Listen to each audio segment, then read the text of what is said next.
What's good, YouTube? Now, the BET Awards 2023 just came off air. If you are new, you're going to notice this video is going to be a one take. I'm not going to be editing much at all. Now, again, the BET Awards just came off TV. I wanted to come on and do a recap because a lot of Hollywood celebs have been coming out. Mel Gibson, Tyrese, I did a video on him. But just the Whoa Vicky, if you want to count her as famous. But and I even throw a plug to Alex Jones, who was on the Patrick Bet David podcast. That video is worth watching. It's 3 hours long, but it's definitely worth watching. Amongst these people have came out and spoken against the satanic culture. That it's not even a secret anymore. It's not. It's blatant. And I wanted to watch this BET Awards show to see if anything stuck out. And this was, I haven't watched the BET Awards in like 3 or 4 years since Lil Nas X debuted. The Baby was on there. That was like his first performance. I think I saw his second one too because he had like long hair, kind of like I do. But I have, I got to get my braids redone. And YouTube is not a fashion show. But so I haven't watched the BET Awards in like 2 or 3 years. And I wanted to see, since Tyler Perry now owns the network, legendary Tyler Perry, what influence would he have into this show? Okay, so and people honestly don't understand how important BET was, the BET Awards show, especially like the younger black generation. While they kind of dancing on TikTok and things like that, they don't understand how legendary Terrence J is, or Big Tiger. He was on there tonight. They don't understand how legendary these people are, and how 106 in Park, it was just, there were a lot of other shows. It was a channel that you could turn on and you didn't have to switch. You could watch BET all day. These last maybe upwards of 10 years, it hasn't been like that. And I really think that with Tyler Perry, he can turn this thing around. I'm going to offer him some advice, because starting with the pre-show, the pre-show started, we had some audio problems. It's like, okay, hold on. The audio problems did get fixed, but we've missed Finesse 2 Times' whole performance. And Finesse, you should have kept your hair, okay? Because especially with people like in Gen Z, like a meme can ruin your whole career. Okay, this whole "you look like a stud" thing, it's hard for people to get that out of their heads. So I think you should have kept your hair. I mean, I'm not cutting mine. So we missed Finesse 2 Times' whole performance. We didn't hear nothing he said. And my whole thing with these audio problems is, Tyler Perry, if you need a scout to go to colleges, there's so many black colleges, by the way, that have media programs with masterminds in them. You could bring them to your headquarters and get them an opportunity. So there should have never been no issue with audio, none of that. Okay, did the test, something went wrong, but I'm glad it was fixed. My whole thing is that the country music shows, no other show, award show, Oscars and Grammys, nobody else deals with any kind of issue, but then it's us. You see what I'm saying? So come on. So again, I'm not begging Tyler Perry for no job. I'm just saying that if you need a scout, you need to reach out to people, on social media. But a lot of these people, man, they big headed. But moving on, the pre-show, again, it was a pretty good pre-show. It was in LA. I don't know why y'all was wearing suits and long sleeve shirts. You know y'all was hot.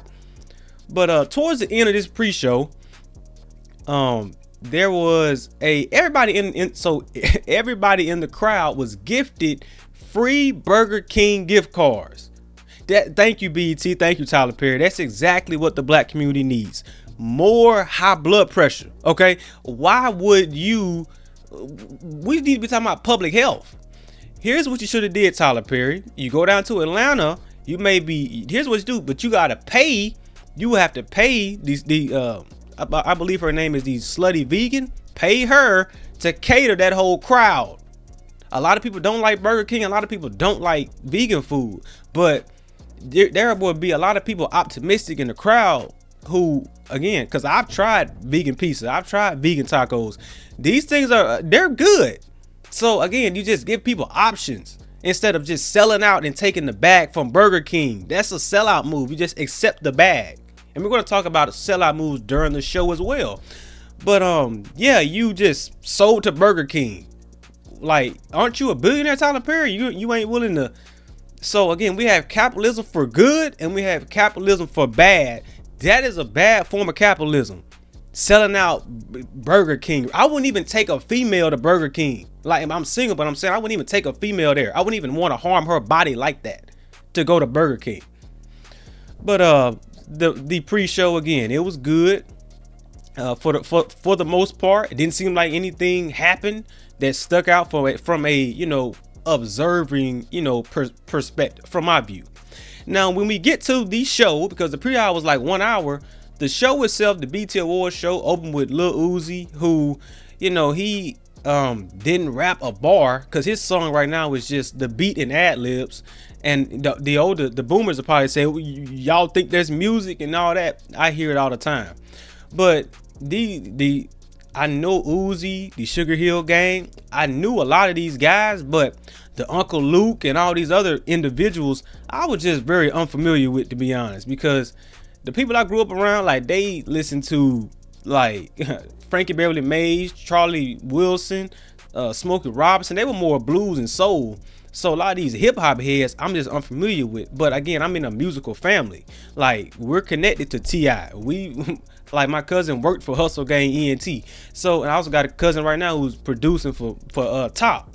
But here, which is Young Boy. But look, and then I played the drums in church. We can all sing. So we just musically inclined. And hip hop definitely influenced my life, because when it influences the whole world, really, as the award show mentioned. Because when I left, I'm from down south, so when I left the South and I moved to California for like a year and a half, this was around like 7th grade, I noticed that the people there, they were making fun of the way that I was dressing, because we don't dress the same, we don't talk the same. This whole North versus South thing comes from hip hop. The up north, the DJs would not give down south artists radio play. And now it's the same. Now it's the same down south. Like, Pop Smoke wasn't getting no play down in the South. Nipsey wasn't getting no play in the South until the situation happened with the both of them. So this North versus South thing is actually real. The people up north tried to play me, but luckily I'm a pretty boy, so I ain't had to lift a hand at nobody. And I ain't got to lift. Yeah, I ain't had to do none of that. So yeah, this North versus South thing stems from hip hop. Again, there's different rap beats you can talk, trace, and do all these things about. But hip hop as a whole, again, influences culture, the way people talk, especially because a lot of people try to dip and dab in certain lingo, but you can't sound. Everybody has their own sound.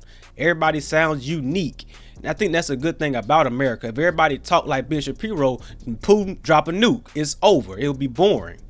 But moving on into the show itself, here was one issue that there were a lot of good, but here was the good comes from the commercials. They weren't like spam like.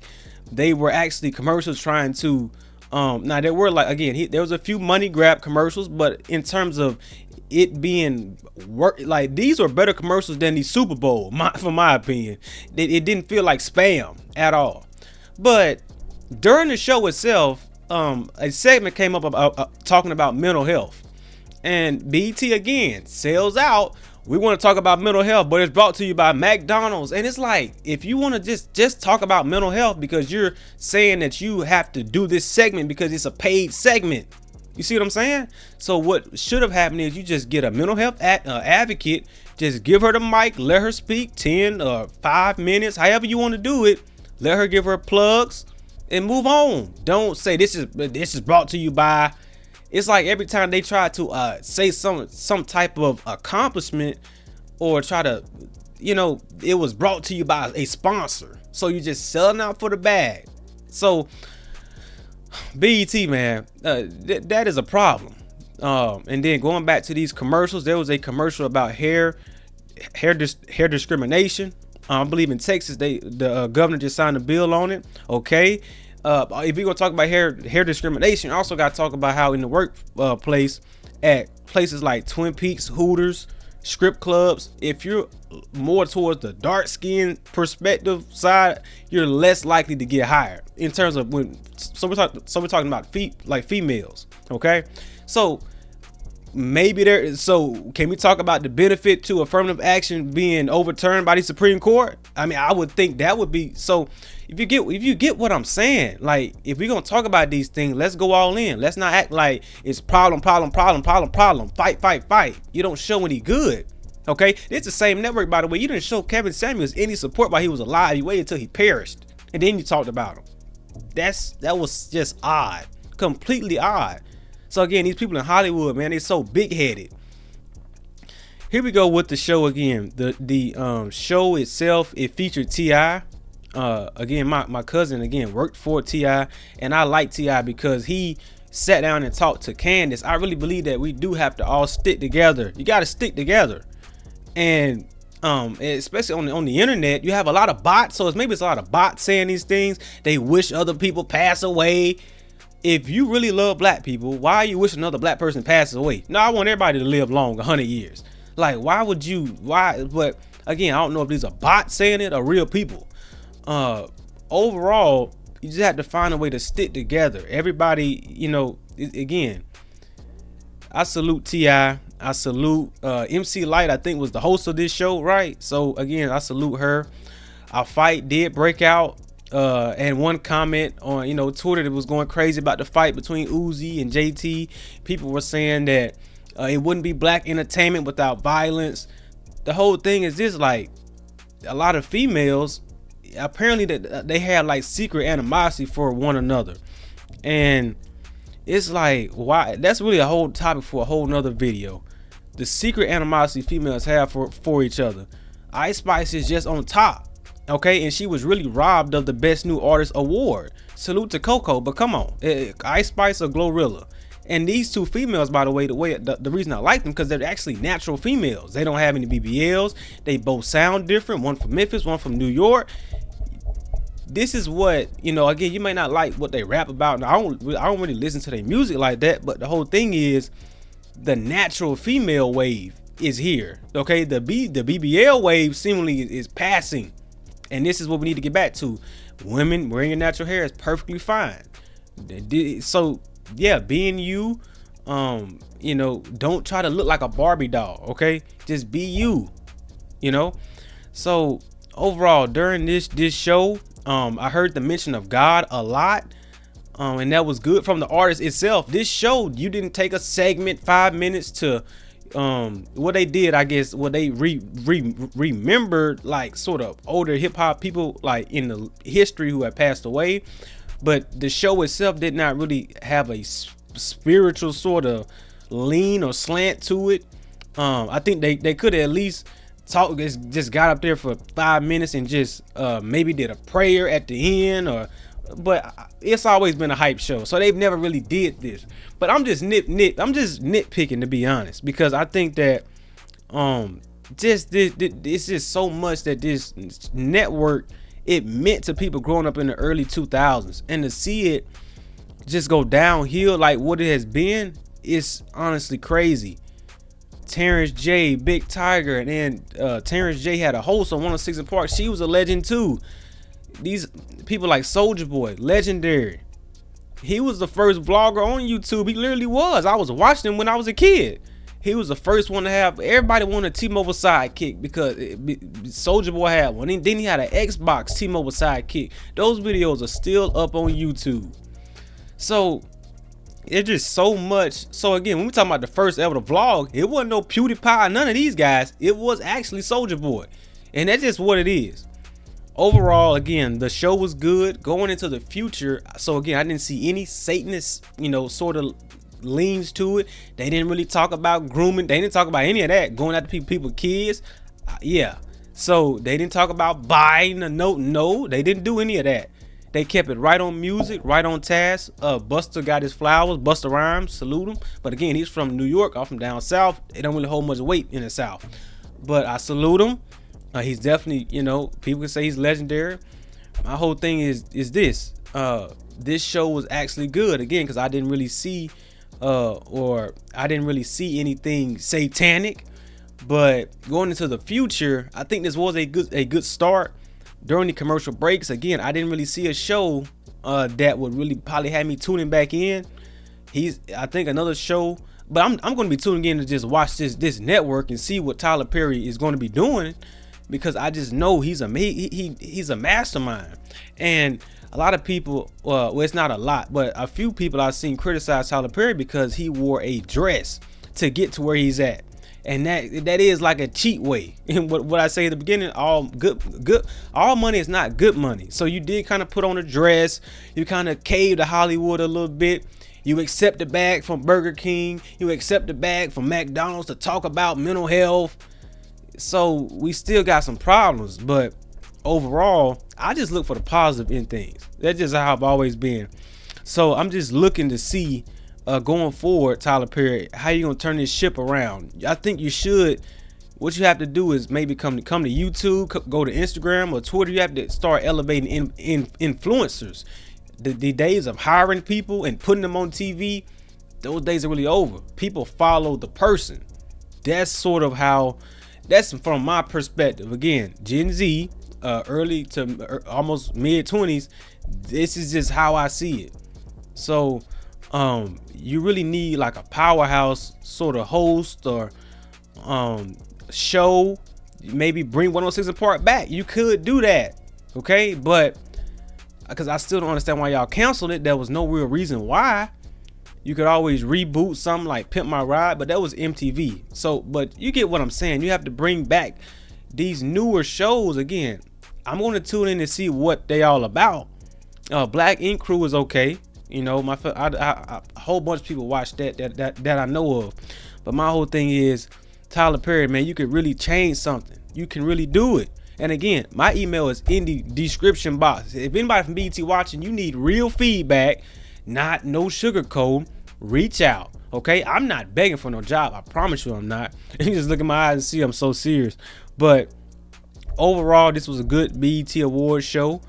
Share y'all thoughts in the comments below if you watched it, or what do y'all think about just this channel itself? Because again, I did a video prior talking about how about Disney and how close it was to CNN.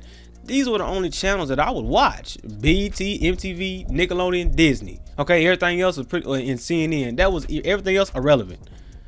BET meant something. Also, the award show, the fact that it's so kids are out of school, so it's late into the year. It used to come on while we were in school still, because we would go to school the next day talking about the BET Awards. But now it's in June. It's like, bro, school is out for a lot of kids. Some are still in, but come on, man. Like, so maybe moving it back to like a May or maybe April, February. Like, you have to move it back a little bit so you can give like kids an opportunity to kind of have that experience to talk about it. You got to get people talking about your network. That's how you win. All this talk about getting it to a broader audience, this and that. If you get people talking about it, it will work. But you can't. You just have to branch out perspectives. But again, people in Hollywood, they won't listen to nobody at all. So hey, Tyler Perry, you know, it is what it is. I'm gonna be tuning in to BET. I'm hoping for the best. I really am. Share your thoughts in the comments below. Again, hit that like button. Please subscribe to the channel. Share the video with CJ. I'm out.